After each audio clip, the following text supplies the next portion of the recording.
Canoe tripping for me is much like trekking or ski touring. A lot of planning and hard work results in a successful adventure through beautiful, sometimes austere and challenging terrain. When you can find a nice flat slab, nothing beats sleeping on billion-year-old Precambrian rock with a lake view. I'm Tom Wolfe. I'm really glad to be here, and I really appreciate the effort that Maya and 57 Hours has put into making these webinars available to both me for my clients as well as everybody else across the world. For close to 30 years, I've been working as a full-time professional guide. Most of that as an internationally certified mountain guide, but for the last 10 years, I've been leading canoe trips in some of the remote regions of the Canadian Shield country. I'll start with a very general overview of Canada's geology and geography and how it relates to canoe tripping, and then I'll talk about some of the techniques used to get a canoe through this country and how we can make ourselves at home in the wilderness. Finally, I'll conclude by briefly touching on some of the guided trips that we offer in northern Saskatchewan and Manitoba. So I thought I'd start with a map showing the relationship of two of Canada's most famous geological features. The one in pale green is the Canadian Shield, and the one in the darker green is the Western Cordillera, which you could divide roughly into the Coast Range and the Rocky Mountains, although there are other ranges involved there too, and how that relates to some of the best canoe destinations in Canada. I've highlighted, generally speaking, some of Canada's most famous canoe tripping destinations in green. The hidden gems I want to talk about today are highlighted in red. You'll notice that those are centered around the middle of the map. Places like Algonquin, Killarney, and Quetico, along with other paddling zones in that neighborhood, are the most popular. Use is so heavy that many areas, reservations are required for maintained campsites that get used by large groups every night. From your knowledge of geography, you can see immediately why these areas are so popular, with an easy striking distance of the great urban areas of southern Ontario and the American Northeast. This is a market, we're talking about a market of close to 100 million people. In terms of geology, well, Quebec is almost 100% shield and Ontario over 50%. Both are home to many incredible rivers like the Moisey, the Des Moines, the Petawawa, the Ottawa. But despite the vast wilderness, these provinces are both populous and close to major American population zones as well. The more exotic destinations up in the mountain river areas, like the Nahanni River, the Mountain River in the Northwest Territories, they're not only popular, but they are incredibly expensive due to the logistics of flying in and out of these amazing rivers. There is, however, a concentration of hidden gems. They're a little too far away from the major urban centers to get noticed, but they're still relatively accessible. Many can be accessed with a short drive or scheduled flight from Saskatoon Airport. Others require relatively inexpensive float plane flights to access. You'll see that the best of the best are highlighted in reddish brown. I like how this map shows this zone as being almost exactly in the center point between the far north and now mountain rivers like the Nahanni Mountain or Horton and the far southern rivers of Ontario and Quebec. These gems of rivers are amazing shield country rivers, but with the lonely remote wilderness of the far north. This is northern Saskatchewan and Manitoba. Don't mistake this rugged country for the wheat fields of the south. This is billion-year-old Precambrian shield, just like what you have in Ontario and Quebec, covered in granite, boreal forest, and majestic rivers and lakes. Saskatchewan itself is home to over 100,000 lakes, and the vast majority are in the northern half of the province. The word Saskatchewan itself actually means the land of swiftly flowing rivers. To explore this land, you need to travel the waterways, and to do that properly, it really should be done in a canoe. For many years, I worked as a mountain guide and ski guide, and I still do. Most of my time is spent in Canada, but I also like to do international trips to destinations like Svalbard, which is pictured here, or Japan. I'm actually leaving for Svalbard in 3 days on Sunday for a month. I've guided some of the most interesting and challenging ski traverses in Western Canada, such as the Bugs to Rogers Pass route, pictured here. This is ascending a couloir at the base of Snowpatch Spire to access the Vaal Glacier at the start of the traverse. I spent thousands of days and nights in the remote high places of the world, such as this camp near Mount Mummery. My guiding's brought me to the top of many incredible mountains, so you might be wondering, along with a lot of my friends and clients of my mountain and ski trips, what is a mountain guide like me thinking driving east towards the flat prairies for the summer? Well, the wheat fields commonly associated with Saskatchewan and Manitoba seem to offer very little in comparison to the mighty ranges of Western Canada. The answer begins here. When they were young, I started bringing my children into the mountains. This is Ruthie and Rowan at the ages of 3 and 7. I quickly realized, however, that their little legs tired quickly and their enthusiasm for wild spaces wasn't quite the same as mine. So as a family, we began canoe tripping. We quickly realized that the kids loved messing around outdoors and enjoying the camping lifestyle. They would often help with the paddling, but when their little arms would get tired, they would sleep or play or just watch the world go by, like in this shot. That's a picture of me pulling our fully loaded canoe over Beaver Dam on McTavish Lake, the middle of a long route into the Paull River in northern Saskatchewan, and the girls are literally along for the ride. Later, of course, as they grew older and stronger, they were able to contribute to the effort that was required to do longer and more challenging canoe trips. Here's me with my daughter on the Fond du Lac River. Our friends Karsten and Leanne had a son about the same age as our children, and they're the ones who introduced me and my family to canoe tripping over 10 years ago. In the bow here is their son Zev as a teenager with me in the stern, and we're playing on a rapid on the Churchill River. When Zev and my son were young teenagers, Zev being 13 and my son Rowan 15, I started bringing them with me to northern Saskatchewan every summer. They would work at a local outfitters, Churchill River Canoe Outfitters, and I would instruct whitewater paddling and guide canoe trips. When Zev was 15, he decided he wanted to get to northern Saskatchewan by canoe instead of hitching a ride with me. Now, this is in the spring of 2020 when everyone was worried about COVID. He decided to do the ultimate quarantine. He paddled solo from our hometown in Canmore, Alberta, all the way to Nahanni on the Churchill River, a trip that took him almost 60 days and covered over 2,000 kilometers over many lakes and rivers with both downstream and upstream travel. Remember, he was only 15 and a small 15 at the time. The canoe is an amazing vehicle for traveling incredible distances in the Canadian wilderness.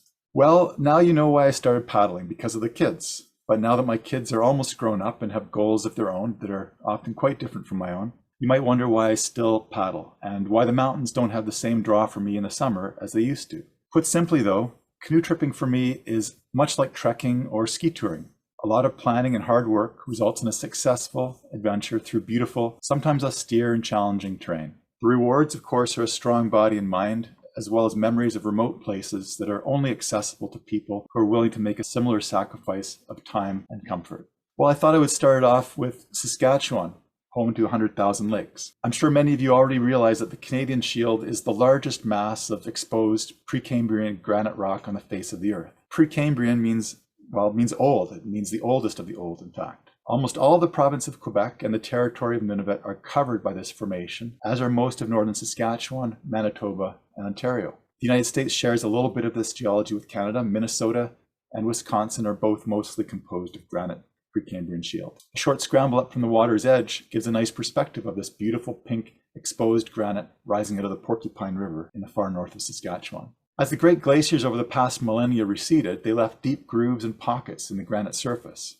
Cracks, faults, and weaknesses in the rock have further eroded to provide a literal maze of interconnected waterways. I think this aerial photograph of the Churchill River is a perfect example of the geology of the Canadian Shield. For those of you who know about the the Nahanni area, this lake over here is Barker Lake. When you first look at it, it seems to be mostly lakes. This is true. But look closer and you will see higher lakes spilling into lower lakes through narrow channels, such as this right here, which is Murray Falls. These swift-moving channels provide some incredibly exciting paddling as well as an aesthetically beautiful contrast with the peaceful lakes. This unique quality of shield rivers is called pool drop, meaning that lakes are separated by drops or channels with current into other lakes. This quality not only gives these rivers a pleasant aesthetic, but it also makes them much easier to paddle a river in both directions.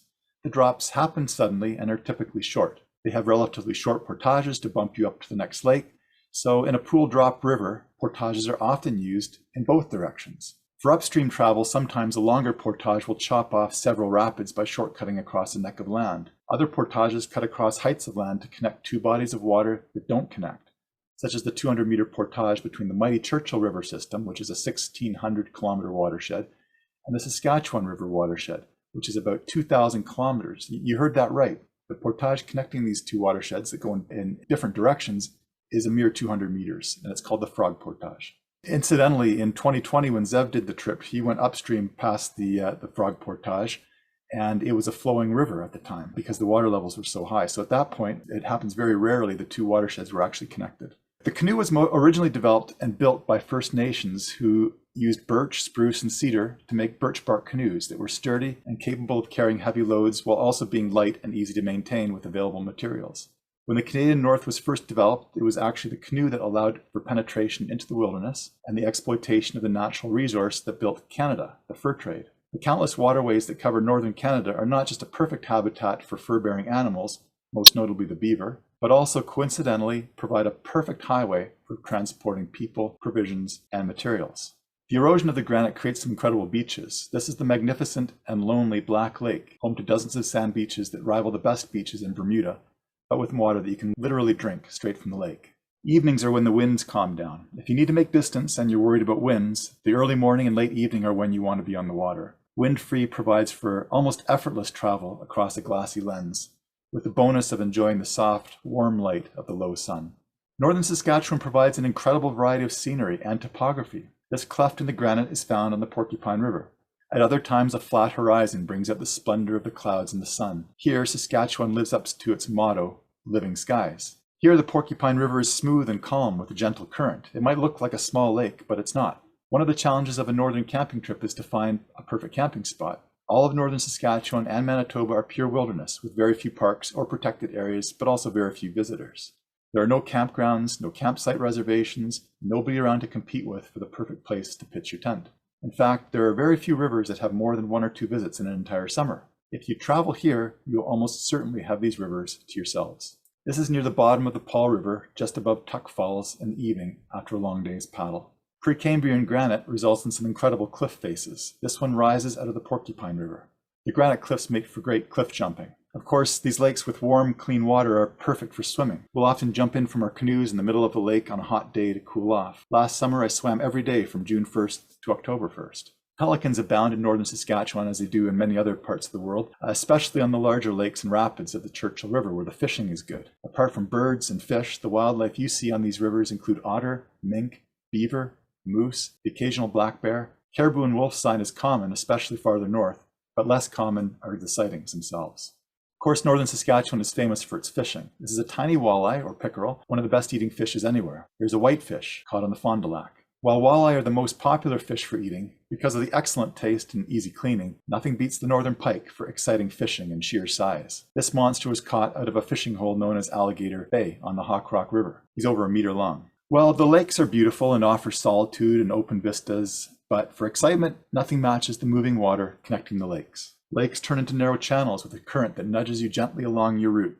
When the river gradient steepens, the boat moves faster and faster under you as it races towards a drop. These drops tend to be short, but often are savage. Sometimes, though, they're long, bouncy, and harmless, like this one that's close to 1 kilometer long. Because most rapids are short, you tend to make it to the bottom before your boat fills with water. Here is Rooster Rapid on the Churchill. It's a popular place to camp and take laps on the short but exciting rapid. Here's Rooster Rapid another year, straight down the middle. When we find a fun rapid, we'll often play around on them unloaded for a while, running them and carrying our canoes back up for another lap. But if you don't like the look of it at all, it's usually a quick carry or portage to the other side. This rapid is affectionately called Surf City. This is Zev and Rowan a few years ago as young teens. When your boat is fully loaded with camping gear, the goal is to make sure you don't tip. But on a hot day with an empty boat, going for a swim is half the fun. That said, most of the rivers we run in Shield Country are drop pool rivers, as I mentioned. I like this sequence because it shows the bow paddler doing what one should always do. She keeps paddling, but what's funny, and you'll see this in a moment, is she doesn't realize what's going on at the back. The stern paddler can see it all, and he knows it's game over. Drop pool means there's a drop, a stretch of white water, followed by still water. Here we're still in the middle of the drop. You know, dumping actually isn't the end of the world so long as all of your gear is stowed safely. It was a simple matter of paddling out into the still water below the rapid to collect this couple's gear. Apart from a bit of lost pride, nothing went missing. A canoe is meant to be paddled, and it's a wonderful vehicle for getting around on both lakes and rapids. They are agile and can carry provisions for weeks at a time. But sometimes you can't or you don't want to paddle it, yet you still need to get everything from A to B by whatever means is possible. This is where the canoe really shines. It's because it's not just a worthy craft for paddling that it has a place in Canada's history. It is also because it is light enough to carry. Here I am portaging the canoe and a food barrel past a waterfall that's way too dangerous to run. Here the problem is that there's not enough water and too many rocks. Instead of trying to run the rapid on the Geeky last September and risking damaging the canoe, we line the boat from the shore using short ropes. If the canoe needs to go over a rock, it's a slow and controlled motion and without the added weight of the paddlers. This is a great technique to use when you want to minimize risk. Other times the paddling isn't on a lake and it isn't on a river. Instead of a rapid connecting these lakes, this is a reed-filled swamp with a narrow canoe-width channel of gently moving water. And then other times it gets too shallow to paddle and you have to wade through and pull the boats and get through that way. All right, next up is camping. So we've talked about how to move around. Of course, at the end of the day, you have to make yourself comfortable and sleep for the night, refresh yourselves with food and kick back and relax. One of the great things about true wilderness travel is the complete freedom and emptiness of the space. In the wilderness, there is no itinerary and no reservations. We travel where we will. It is virtually unchanged from its original condition thousands of years ago, apart from the eroding effects of fire, wind, rain, and river current, and the ceaseless growth, death, and regeneration of life in the boreal forest. You might wonder why I included this photo of what might appear to be an ugly campsite. A couple of years ago, one of the many forest fires that affect the north swept through Namiban Lake. When we visited it, the first to do so since the fires, new growth was springing up and burned trees had fallen down. After an hour or so of cleanup, the site was usable again. Over the next few years, as visitors used it more and more, it will become the pretty spot to camp that it once was. This campsite on the Fond du Lac River shows no sign of previous use except for one fire ring. This is typical. While these rivers don't get traveled much, there are a few stellar spots that are irresistible for camping, and eventually someone builds and leaves a fire ring, despite leave no trace rules. Usually though, nobody complains. It's nice to have a spot to put a fire, sheltered from the wind, and you can see why this spot attracts visitors. The best campsites, in the opinion of most paddlers, is on Precambrian granite. These sites are often elevated above the water and make for a nice, clean, dry surface for cooking and hanging out in the evenings. It's always important to have a tarp for shelter in case of the frequent afternoon thunder showers. By evening, it's often clear and starry again. I like this photo because it shows the soft reindeer moss that we've pitched our tent on. Reindeer moss, or caribou moss as it's also known, is a main staple of caribou herds that once crossed through these areas in great numbers. Today there are relatively few caribou. What the picture doesn't show, it's hard to see here, is the profusion of blueberry bushes. And we actually had to pitch our tent on top of blueberry bushes, and my tent is still stained to this day in purple on the bottom. Here's a shield camp par excellence. Sites that face west make for the best evenings. When you can find a nice flat slab, nothing beats sleeping on billion-year-old Precambrian rock with a lake view. And you might wonder why I included this shot. Again, it doesn't look very spacious or comfortable, and it's kind of ugly. The thing about the wilderness is that you don't always get what you want when you want it. We had had a really long day and couldn't find a good spot to camp. So we found a little island, cleared a few bushes out of the way, and made do. After a long day, when you're curled up in your sleeping bag at night, you sleep well, regardless of the quality of the campsite. Here's another site that had never been used before. It's located at the southwest corner of Trout Lake. It was a bit off the normal route. Several years later, I went back to use it again since I liked it so much. We had to paddle about 30 minutes out of our way to get there. Unfortunately, there had been a windstorm sweep through. They call them plow winds. And many of these beautiful trees had been knocked down, and it was rough and ugly. That's okay. In 75 years, it will look like this again, and there are plenty of other nice places to choose from in the meantime. Well, you got to eat as well. I thought I'd discuss a little bit what we do for food. It's very different from my mountaineering trips. For one thing, all of our cooking is done with wood. This makes sense. Why bring fossil fuels into the boreal forest with its abundance of perfect firewood? The other bonus is you have a large cooking area. You can make your fire as big as you want and have several pots going at once. And you can do up some really pretty awesome food, like these fajitas that Mike's preparing. These are pine boletes, which bloom in August after rainfall, freshly harvested from the floor of the boreal forest. One of my favorite camping dishes is cinnamon buns stuffed with freshly picked cranberries and blueberries. The days are long, and there's usually no rush to get out of camp, so we often make some fancy breakfasts, like this one with fresh eggs and bacon. Note the liter of fresh milk in the background. A bit of a luxury, admittedly. But you know, carrying extra weight on a canoe trip isn't a big deal. Canoes travel about as well whether you've got 50 pounds more or less on board. So we bring chairs, big pots, a firebox, stovetop espresso, you name it. It's fun to make yourself really comfortable in these remote places. Here's a stir fry at the end of the day with fresh veggies. Many types of produce actually keep quite well in the cool environment, especially things like cabbages and onions, at the bottom of the canoe with the water to take the edge off the heat of the day. Here's another breakfast on another river. Note the fresh sliced oranges. And the firebox. Rick Driediger from Churchill River Canoe Outfitters designed and marketed these fireboxes decades ago, and they're very useful, especially in areas that don't have existing fire rings. And here's a classic Canadian breakfast. This is oatcakes with maple syrup. So the canoe can get you almost anywhere by linking maze-like waterways. We do often use airplanes to expedite the starts of trips. So this is how many of our trips start or end, with a float plane. This is in the middle of the Foster River. Part of the group only had a week, and so they flew out a week early.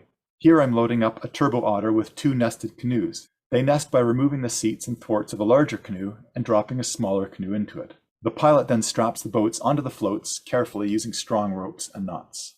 That kind of concludes my overview. It's just a very general overview of what it's like to be on a canoe trip. Can I do it? We offer different canoe trips to cater to different skill levels. Each trip is a little bit different in nature, and for a few of them, beginners can mix with advanced paddlers. Our Porcupine and Seal River trips are for experienced, fit whitewater paddlers only, but other trips like the Hawkrock or the Paull work really well because beginners can portage across the difficult rapids while the advanced or expert paddlers can run them.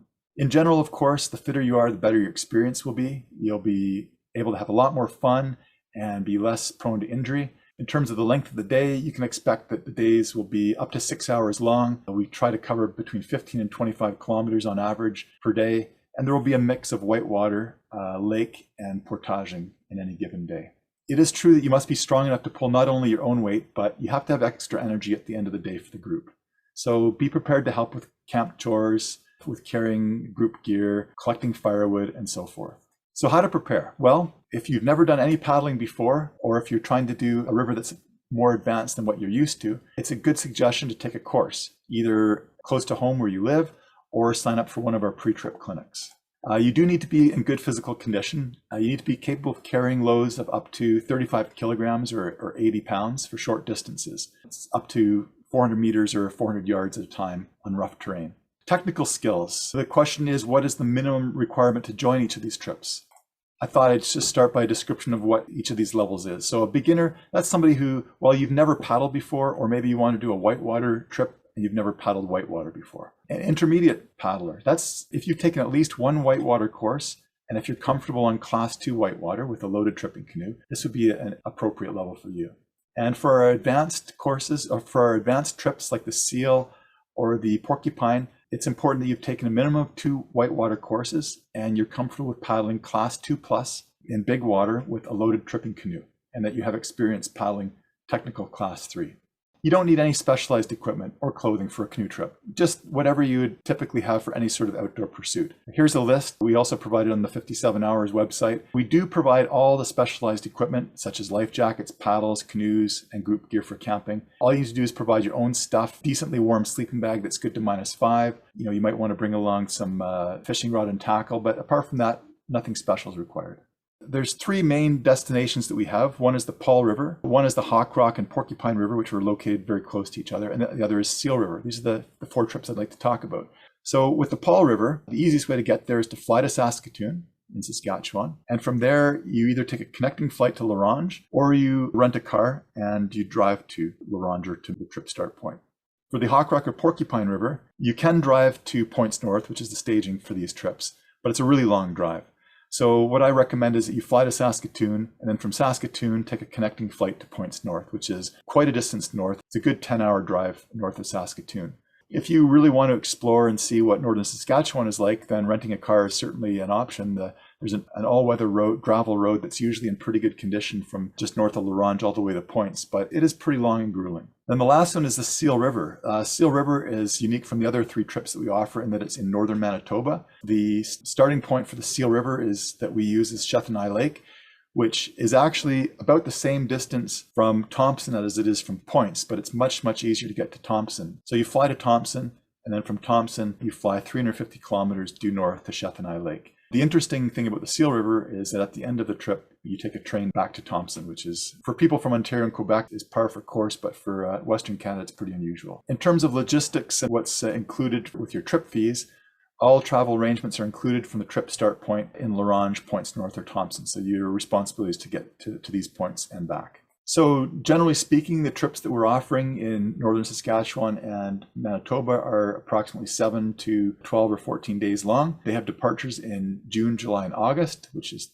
peak canoe season. Not that you can't paddle in May and September, but it tends to be cooler. Prices start around $2,200 US. And group size, we like to keep it to a 5-to-1 guide to client ratio, sometimes a little better than that, but that's the maximum ratio that we would use. The Paull River, it's a great first river trip for anyone, but also has opportunities to challenge intermediate, advanced, and even expert paddlers. All of the rapids have well-beaten portage trails. They're in great condition, so you can opt to run the rapids, or you can walk around them and enjoy the views from above. The Hawkrock River, it doesn't have any mandatory portages. There are a couple of harder rapids that you can hike past, but those tend to come near the end of the river. And by that point, even people who started off as beginners should feel competent enough to run them, especially if they have another more experienced paddler in the canoe with them. The Porcupine River is considered to be the jewel of northern Saskatchewan. It is a stunning river of about 200 kilometers long. You land in Selwyn Lake, which straddles the Northwest Territories border and Saskatchewan. And from there, you paddle almost due south to where it meets with the Fond du Lac River, which flows into Black Lake. You must have a minimum of intermediate skills, strong intermediate skills for this river. It has relatively few portages, but those portages are mandatory. There's a lot of class 2+ and class 3 that does not have a portage. So you have to be a fairly capable paddler to begin with, And even with a strong intermediate, should be paired with an advanced paddler for this river. The Seal River is, as I mentioned earlier, in northern Manitoba. The Seal watershed is one of the last great wild places on our planet. It is an undammed river. Even the Churchill, which is undammed for much of its length, eventually you do run into dams. But the Seal is dam-free, and hopefully it will stay that way. Caribou and polar bears roam beneath massive flocks of birds near an estuary teeming with beluga whales, where it empties into the Hudson Bay. There are no mines, there are no logging interests, there's no industrial development of any kind. As I mentioned, the trip begins with a flight into Shetlanai Lake, 350 kilometers north of Thompson, and very close to the Nunavut border. It then travels more or less due east along a challenging and magnificent journey and finishes in the salt waters of the Hudson's Bay. From there, we get a motorboat ride to Churchill, Manitoba, and catch a ride on the train back to Thompson. For this reason, it's also known as the Plains, Trains, and Automobiles River. The 4 trips that I've highlighted today are the Paull River, the Hawkrock River, the Porcupine River, and the Seal River. Thank you very much for joining. Hopefully I can meet you guys on the river.